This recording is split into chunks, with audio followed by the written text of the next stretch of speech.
Hey, folks, it's time for the quote of the day, and today I'm going to be quoting an actor and honestly a legend in my mind. But before we get to that, I want to make it very clear. I don't normally quote actors because a lot of times they talk about the craft, they talk about a movie or a play they're doing, but you don't get a lot of really juicy tidbits that you can kind of share, like pieces of wisdom. This is without a doubt one of the more important pieces of wisdom that I've ever shared. And it's one that I've had in my back pocket for I don't even know how long, 15, maybe 20 years. I don't even know. Um, this actor is considered by many to be one of the greatest actors of all time. And I know that people say, well, he's too young. He died at 46. So how do we know? But Philip Seymour Hoffman was without a doubt one of the most just breathtakingly talented people I remember ever seeing on a movie screen. I absolutely love like everything he's ever been in, and the fact that he left behind this kind of wisdom, knowing that he died of a drug overdose, um, it hits. But it's more than just the emotional resonance of it. There's a beauty to it. There's a real path towards acceptance that I wanted to share. Now, before I get into the quote too much, I want to give a little bit of an anecdote, a little bit of a story that not a lot of people know this. So I'm sharing some personal information here. Philip Seymour Hoffman, like I said, is a very important piece of my family in a strange way. Now, I'm going to preface this by saying if you haven't seen the movie Magnolia with the co-stars Philip Seymour Hoffman, then this might not mean as much to you. But if you have, you're going to get this. You're going to understand how weird this is and how great it is. So in 2024, or not 2024, 2014, when right around the time that Philip Seymour Hoffman died, we had quite a few animals. Like we still do. Obviously, I've got like 17 fucking cats. So we've got a lot of animals. But at that point in time, there was still a bit of a seal on it. We hadn't completely opened up Pandora's box. And I had kind of reached the point where I was like, okay, this is enough. We're good. I don't remember what we had. I think it was like 5 cats and 3 dogs or something like that. This is enough. And I we had arrived at, okay. I had a dream that I shared with my family.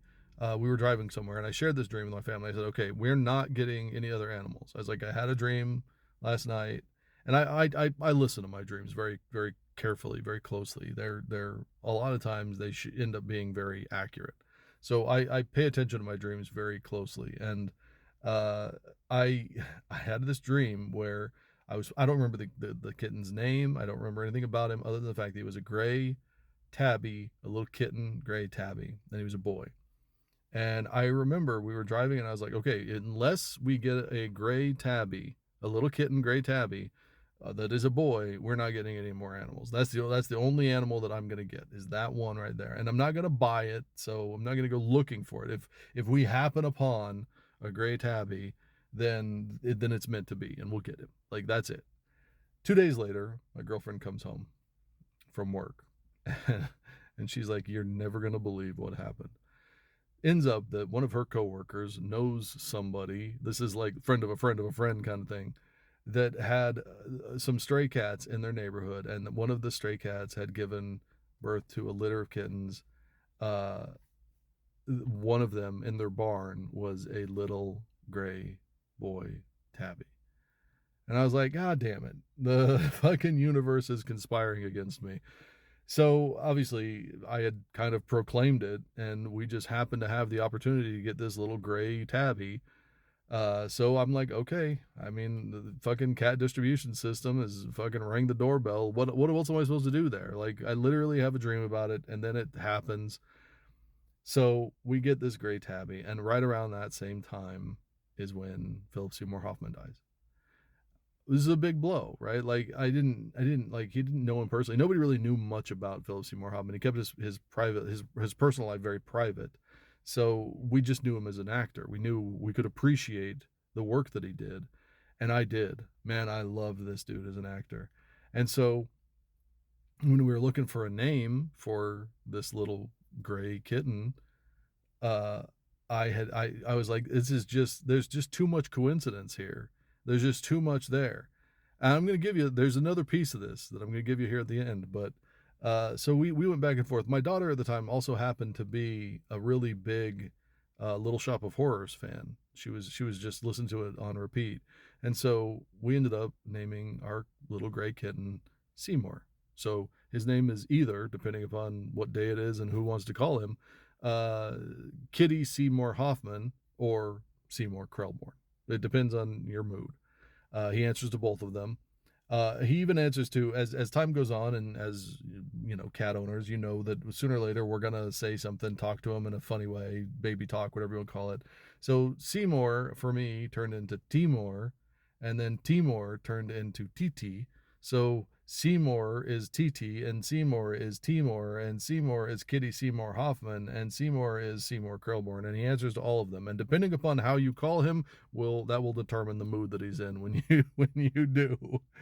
He's older now. He's our actually our elder statesman in the house because it's been 12 years, and he's a bit of a crotchety, cranky old man now. He's a bit of a curmudgeon, but he was a very, very loving, good cat. Now, like I said, there is a little twist to this that is important, especially for those of you that have seen the movie that I mentioned earlier.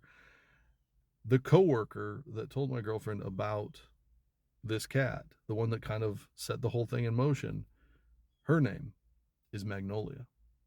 So here I have Philip Seymour Hoffman stars in the movie Magnolia, one of my favorite all-time movies. I absolutely could watch it on repeat. Absolutely love that fucking movie. It's one of my favorite movies.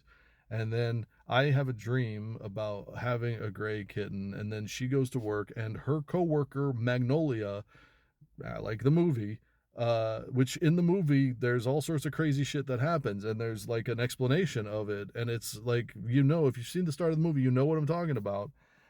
So it was very, very like this kind of shit just happens, right? Like you just have to be okay with it because this kind of shit happens. And I wanted to share that because I think that when you hear the quote and you know what he died of, and you know this story, and you know how all of these things work out, I think that it's a very important concept. I think that it's very important for people to understand. Today's quote of the day by Philip Seymour Hoffman goes as such: "If you're a human being walking the earth, you're weird. You're strange. You're psychologically challenged." There's a lot of people that have a problem with this way of speaking, but I think that he's 100% correct. Let me read it one more time. If you're a human being walking the earth, you're weird, you're strange, you're psychologically challenged. Uh, I know that some people don't like the language of calling somebody weird or strange, but he's not wrong. He's not wrong. Every single one of us, every single person on this planet, if we're alive, we are strange. If we're alive, we do weird things. And I know that for a lot of people, they're going to be like, well, I don't do anything weird. I'm very normal. But the reality is that you're not. Like what you consider to be normal seems normal to you, but to other people, it's very weird. For some people, showing up getting up every Sunday, getting dressed in your fineries, and going off to some room to pray to a sky daddy, that's fucking weird to a lot of people. But you think that it's completely normal, right? For some people, going out every Friday night at fucking 2 a.m. to some local dive bar at the end of the night and taking your pants off and dancing on a pool table, that's fucking normal. To a lot of other people, that's fucking weird. But the reason why I use this quote is, like I said, I've had this quote in my pocket for years and years and years. It's kind of been almost a mantra to me, is because it leads you to a way of accepting. If you know that everybody's weird, if you know that everybody's strange, if you know that everybody's psychologically challenged, then you can accept all of those things because you're no different. I'm no different. We're all fucking weird. We're all strange motherfuckers just walking around, just colliding into each other on this planet. We all have things that we carry. We all have little psychological peccadillos that hold us back. But as long as you understand that this is the normal, is strangeness, weirdness, not necessarily understanding it, but just accepting it. When you understand it like that, when that is your perspective, it allows you to accept so much more in this world, and it makes you a much more kind and loving person. Like Philip Seymour Hoffman. Happy birthday to him. And to the rest of you, please take care of yourself, take care of others, and let that weirdness out. Let the world see the beauty of it. I'll talk to you soon.